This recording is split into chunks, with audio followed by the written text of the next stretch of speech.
Assalamualaikum warahmatullahi wabarakatuh. Saya perwakilan dari kelompok 12 akan mempresentasikan tentang bisnis internasional. Sebelumnya izinkan saya memperkenalkan anggota kelompok dari kelompok 12 yang terdiri dari yang pertama Ira Wahidatin, yang kedua saya Dimas Aji Triyatno, dan yang ketiga Ragil Pramudia Aranta.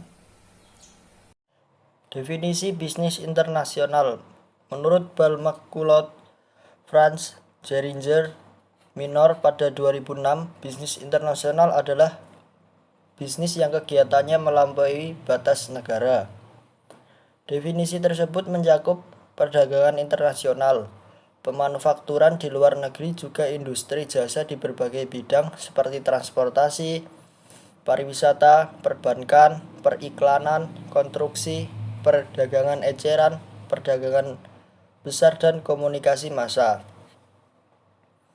Menurut Charles W.H. Hill pada 2008, bisnis internasional adalah perusahaan yang terlibat dalam perdagangan maupun investasi internasional. Menurut Daniels, Radeberg, dan Sullivan pada 2004, bisnis internasional adalah semua transaksi komersial baik oleh swasta maupun pemerintah di antara dua negara atau lebih. Pengertian bisnis internasional. Secara singkat, bisnis internasional adalah aktivitas bisnis yang melibatkan antara dua negara atau lebih, baik milik pemerintah maupun swasta. Secara luas, bisnis internasional merupakan kegiatan bisnis yang dilakukan antara negara yang satu dengan negara yang lain. Dalam hal perdagangan internasional yang merupakan transaksi antar negara, itu biasanya dilakukan dengan cara tradisional, yaitu dengan cara ekspor dan impor. Yang pertama, konsep-konsep utama dalam perdagangan internasional terdiri dari neraca perdagangan, yaitu neraca ekspor impor. Yang kedua, neraca pembayaran. Neraca pembayaran terbagi menjadi 3 jenis, yaitu neraca pembayaran defisit, neraca pembayaran surplus, dan neraca pembayaran seimbang. Yang selanjutnya, nilai.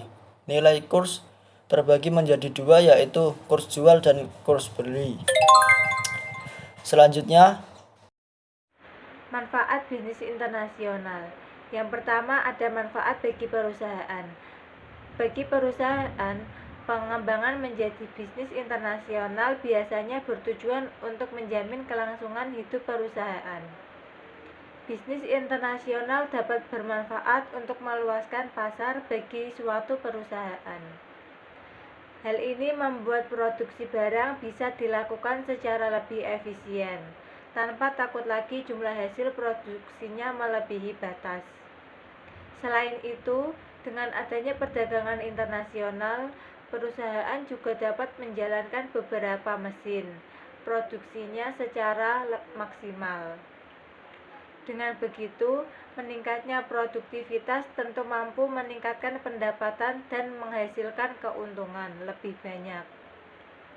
Yang kedua, manfaat bagi negara. Selain untuk mengembangkan pasar dan memperpanjang umur perusahaan, bisnis internasional juga dapat berperan untuk membangun perekonomian negara. Bisnis internasional adalah pelaku dalam perdagangan internasional. Oleh karena itu, bisnis yang terlibat dalam perdagangan internasional menjadi aspek penting dalam pertumbuhan ekonomi suatu negara. Perdagangan internasional bisa dimanfaatkan untuk meningkatkan gross domestic product atau GDP. Pendekatan alternatif dalam bisnis internasional.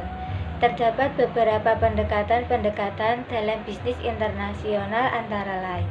Yang pertama ada ekspor, yang kedua ada lisensi asing, yang ketiga ada joint venture, yang keempat ada wholly owned subsidiaries.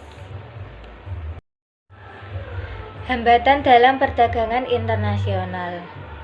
Ada beberapa faktor penghambat dalam perdagangan internasional, yaitu yang pertama ada perbedaan nilai mata uang, Yang kedua, ada pemberlakuan kebijakan perdagangan oleh pemerintah. Yang ketiga, ada kebijakan lembaga ekonomi dan politik. Yang keempat, ada konflik dan peperangan. Dan yang kelima, ada rendahnya kualitas sumber daya manusia. Dampak dari perdagangan internasional. Terdapat dua dampak dalam perdagangan internasional, yaitu dampak positif dan dampak negatif. Dampak positif dalam perdagangan internasional yaitu mempererat hubungan persahabatan antar bangsa. Yang kedua, menambah kemakmuran negara. Yang ketiga, menambah kesempatan kerja. Yang keempat, mendorong kemajuan iptek. Dan yang kelima, sumber pemasukan kas negara.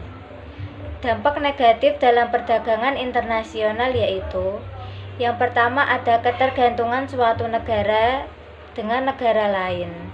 Yang kedua, persaingan yang tidak sehat dalam perdagangan internasional.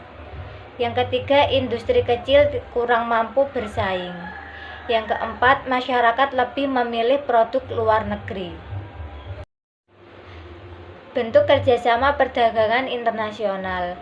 Bentuk kerjasama dalam perdagangan internasional terbagi menjadi tiga, yaitu yang pertama, kerjasama bilateral. Yang dimaksud dengan kerjasama bilateral yaitu kerjasama yang dilakukan oleh dua negara. Yang kedua, ada kerjasama regional. Yang dimaksud dengan kerjasama regional yaitu kerjasama yang dilakukan oleh beberapa negara dalam satu kawasan. Yang ketiga, ada kerjasama multilateral. Yang dimaksud dalam kerjasama multilateral yaitu kerjasama antar negara tidak dibatasi dalam satu kawasan. Jenis-jenis perdagangan internasional: A. Ekspor dan impor, B. Barter, C. Konsinyasi, D. Border crossing. Selanjutnya, komitmen yang dapat diterapkan dalam bisnis internasional adalah menjaga kualitas barang dan juga kondisi barang saat melakukan proses ekspor adalah suatu bentuk komitmen dalam menjaga keberhasilan dalam perdagangan internasional. Pasalnya, jika suatu perusahaan salah atau melakukan sedikit masalah dalam proses tersebut, dampak buruknya akan diterima oleh perusahaan tersebut.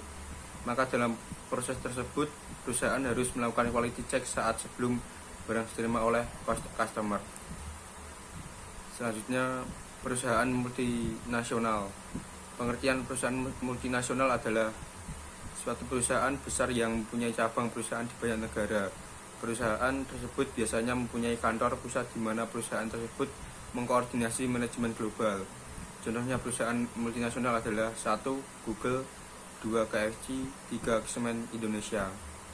Pendorong dalam perdagangan internasional antara lain: A. Perbedaan sumber daya alam di berbagai negara, B.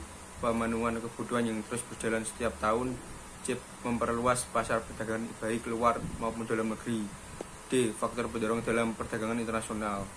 Terima kasih.